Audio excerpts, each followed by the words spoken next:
तो इसलिए हो गई कि मुख्यमंत्री का निधन हो गया, इसके लिए कोई बीजेपी जिम्मेदार नहीं है।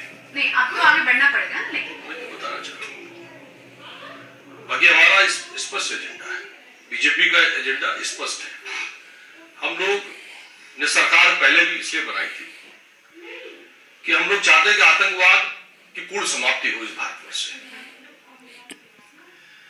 दूसरा हमारा एजेंडा है कि हम विकास, जो जनता है जम्मू और कश्मीर की, हम चाहते हैं कि वहां पर पूर्ण विकास हो।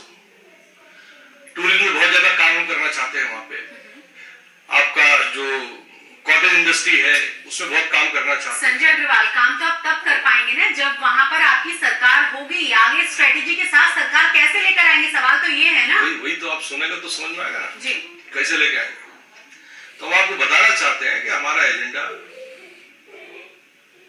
स्पष्ट है, पहले दिन से स्पष्ट है। बीजेपी का एजेंडा पहले दिन से स्पष्ट है कि हम लोग अलगाववादियों को स्वीकार नहीं कर सकते। ठीक है, जो विकास की बात है, विकास से ही तो और चीजें जुड़ी हुई हैं।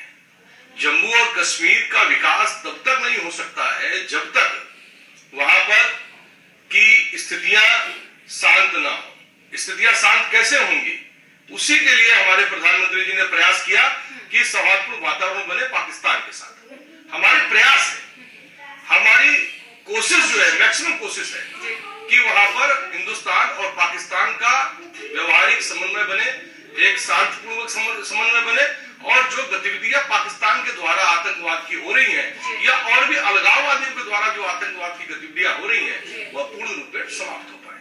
इसका हमारा प्रयास है। और विकास तभी हो सकता है जब ये धारा 370 खत्म हो, जब आपका यूनिफॉर्म सिविल कोड लागू हो।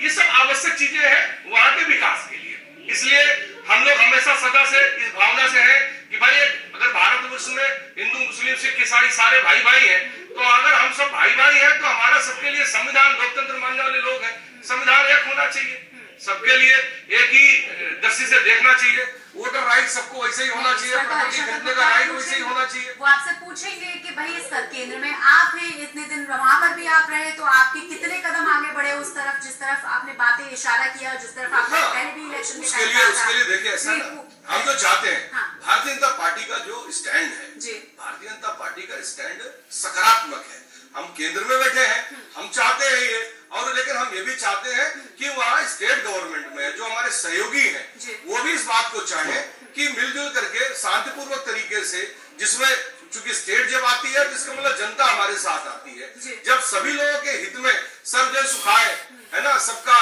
साथ सबका विकास, ऐसी नियत से भारतीय जनता पार्टी काम कर रही है। उसके लिए हम लोग प्रयास कर रहे हैं। हरिशंकर गुप्ता, सवाल अब ये है, आपने पूरी बातें इनकी सुनी।